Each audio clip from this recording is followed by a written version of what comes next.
John Williams wrote the wrong music for the most important scene in Star Wars.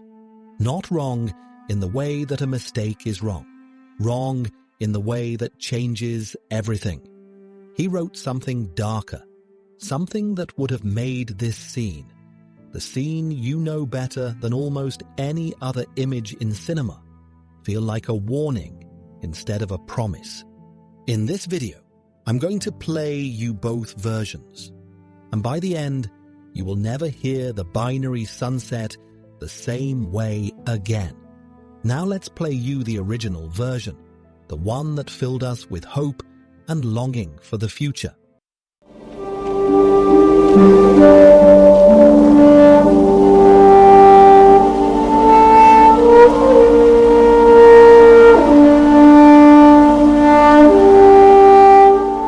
What you just heard is what George Lucas approved. What you're about to hear is what John Williams originally recorded. In 1977, Williams scored this scene with a piece that was later officially released on the Star Wars Special Edition soundtrack as Binary Sunset Alternate. You can find it on Spotify. Same scene, same two suns, same boy standing on a ridge at the edge of his entire future. The only difference is the music, and it sounds like this.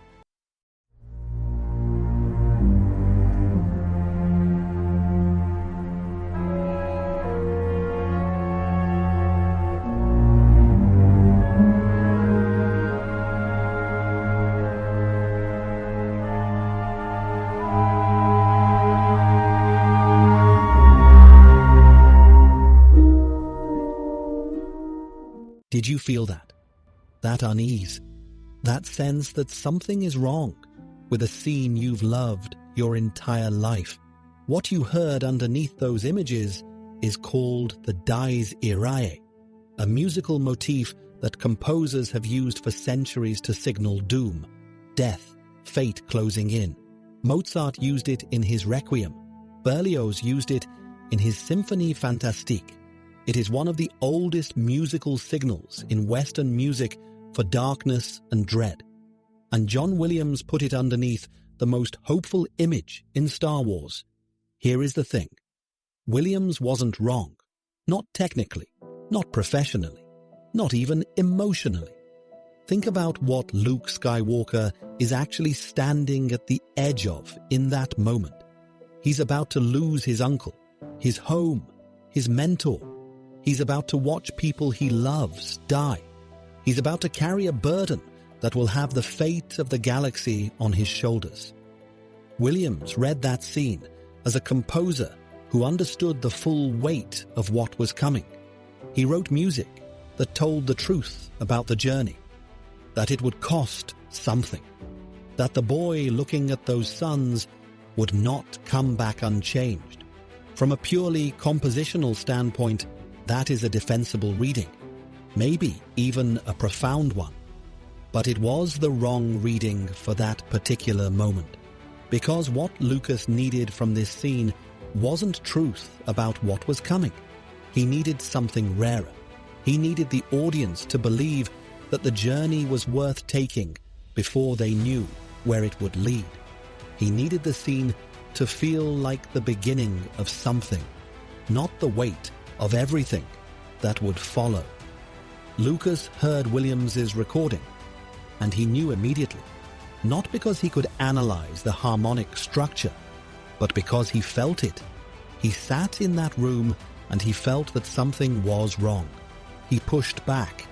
And Williams, one of the greatest film composers who has ever lived, a man who had just won an Academy Award for Jaws, a man who had every right to defend his work, listened. What Williams then wrote is what you heard at the beginning of this video, the Force theme, possibly the most emotionally resonant piece of music ever composed for cinema.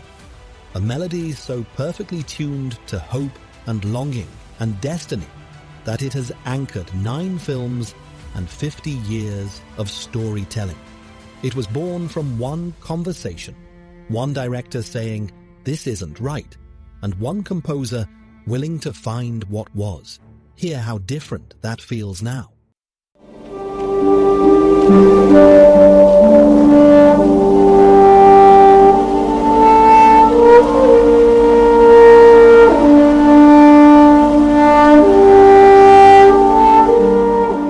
The Force theme doesn't just play in this one scene. It plays in moments that need no dialogue, because the music carries everything.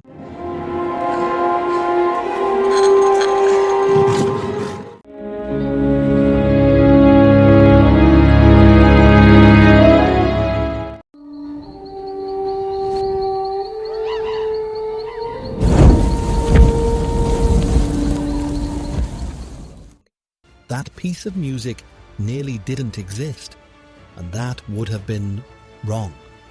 How close was it? This close. The next time you watch the binary sunset, you'll hear it differently now. Not just as the music you've always known, but as a choice, as something that was fought for in a room in 1977 by two people who understood that this moment had to feel like the beginning of something worth following.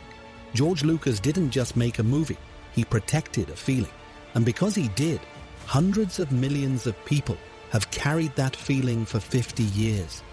And it almost sounded completely different. Thanks for watching, and may the Force be with you, always.